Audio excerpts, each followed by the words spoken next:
রায়ের সাথে অনির্বাণের বিয়েটা কিছুতেই মেনে নিতে পারল না অনির্বাণের মা ও বাবা। হ্যাঁ বন্ধুরা, মিঠিজোড়া সিরিয়ালে আজকের পর্বে তোমরা এরকমটাই দেখতে পাবে। পুরো গল্পটা জানতে হলে প্লিজ লাইক দিয়ে সঙ্গে থেকো। অনির্বাণ শর্মির কাছ থেকে জানতে পারে যে তার বাবা মা আসছে কালকে। এই কথাটা রায়কে ফোন করে জানায় অনির্বাণ। রায় বলে যে তোমার মা বাবা এই বিয়েটা মেনে নেবে তো, তোমার মা বাবা রাজি তো এই বিয়েতে? অনির্বাণ তখন বলে যে রায় ওইসব কথা বাদ দাও, আমরা একটা লং ড্রাইভে যাই, চলো ঘুরতে। কিন্তু রায় রাজি হয় না। রায়ের বন্ধুদের সাথে ঘুরতে যাওয়ার প্ল্যানিং আছে রায়ের। এই কথাটা অনির্বাণকে জানায়। অনির্বাণ বলে যে ঠিক আছে তুমি যাও, কিন্তু আমাকে সেখান থেকে ফোন করবে। এর পরের দিনেই অনির্বাণের মা বাবা এসে হাজির হয়। অনির্বাণের বাবা মা এসেই বলে যে আমরা আশা করিনি তুমি এরকমটা করবে। তোমার প্রথম জীবনের বিয়েটা তুমি নিজেই ঠিক করেছিলে, আবার এবারেও নিজের বিয়েটা নিজেই ঠিক করলে। আগের বারে তো বিয়ে জেনেছিলাম 1 মাস আগে, আর এবারে জানলাম 1 সপ্তাহ আগে। এই নিয়ে অনির্বাণের সাথে অনির্বাণের মায়ের কথা কাটাকাটি হতে থাকে।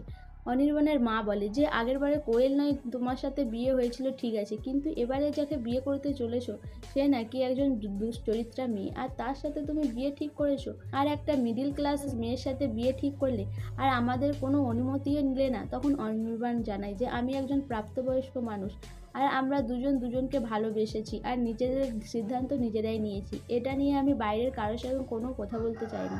অনির্বাণের মা বলে যে আমরা বাইরের লোক, তুমি এই কথাটা বলতে পারলে? আর আমি শুনেছি এর আগে নাকি ওই মেয়েটির সম্পর্ক ছিল সৌর্যের সাথে, আর তার সাথে নাকি ভালোই ঘনিষ্ঠ একটা সম্পর্ক ছিল, আমি সেটাও জানতে পেরেছি। তুমি ওই মেয়েটিকে বিয়ে করতে চাইছো? তখন অনির্বাণ বলে যে এইসব কথা তোমাকে কে বলেছে? আমারও জানা দরকার। আমি জানি এইসব কথা জেঠিমা বলবে না, এই সব কথাগুলো তোমাকে বলতে পারে ডোরা বৌদি আর টিগলুদা। এদের দুজনের মধ্যে যে হোক তোমাকে এই কথাটা বলতে পারে, কারণ আমাকেও এই সেম কথা বলেছিল। এরপর অনির্বাণের মা বলে যে আমরা ভাবতে পারছি না তুমি ওই মেয়েটিকে বিয়ে করবে। অনির্বাণ বলে যে এই নিয়ে আমি কোনো কথা আর শুনতে চাই না, আমার নিজের সিদ্ধান্ত আমি নিজেই নিয়েছি। এই বলে অনির্বাণ ওখান থেকে চলে যায়। এদিকে স্রোত গিয়ে হাজির হয় আঙ্কেলের বাড়িতে। সেখানে গিয়ে আঙ্কেলকে দেখে যে ভুল ওষুধ খাওয়াচ্ছে ঘুগনিদা। ঘুগনিদাকে বলে যে এটা কি করছো, তুমি ভুল ঔষধ খাওয়াচ্ছ স্যারকে। এই কথাটা শোনার পরে বাড়ির সবাই এসে হাজির হয়।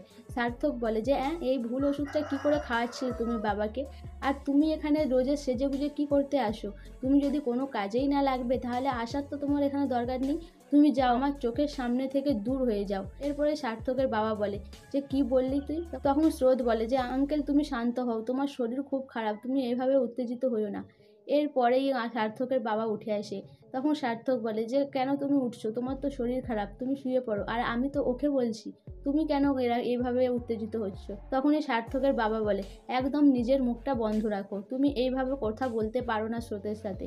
এদিকে অনির্বাণ রায়কে প্রচুর মিস করতে থাকে। অনির্বাণ রায়কে বারবার ফোন করে যে বাড়ি ফিরে আসার জন্য। তখন রায় বলে যে বান্ধবীদের সাথে এসেছি, আমি কালকেই বাড়ি ফিরে যাব। সো বন্ধুরা, অনির্বাণের মা বাবা যে এই বিয়ে বাড়িতে এসেছে, অনির্বাণের মা বাবা কি এই বিয়েটা আটকানোর চেষ্টা করবে ডোরা আর টিগলুদার কথাতে? তোমাদের কি মনে হয় অবশ্যই আমাকে কমেন্ট করে জানাবে। আর আমার ভিডিওটা ভালো লাগলে প্লিজ সাবস্ক্রাইব করে দিও, আর লাইক কমেন্ট শেয়ার করো।